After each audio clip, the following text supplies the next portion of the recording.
জামিন আবেদন নামঞ্জুর হওয়ার পর বিএনপি নেতা ইশরাক হোসেনকে কারাগারে নেওয়ার সময় আদালত এলাকাতেই প্রিজন ভ্যান ঘিরে বিক্ষোভ শুরু করেন বিএনপির নেতাকর্মীরা। বন্ধ হয়ে যায় জনসন রোডের যান চলাচল, ছড়িয়ে পড়ে আতঙ্ক।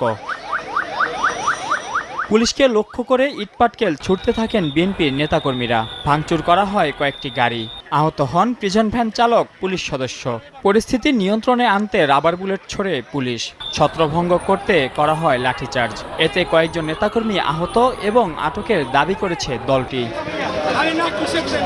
প্রায় 1 ঘন্টা পর পরিস্থিতি নিয়ন্ত্রণে আসলে প্রিজন ভ্যান নিয়ে কারাগারের উদ্দেশ্যে রওনা হয় পুলিশ। এর আগে ইশরাক জানান, আন্দোলন দমাতেই তাকে গ্রেফতার করা হয়েছে। পরিকল্পনা মাফিক আমাকে গ্রেফতার করেছে যাতে করে সামনের দিকে আন্দোলনকে জোরদার না করতে পারি। বুধবার সকাল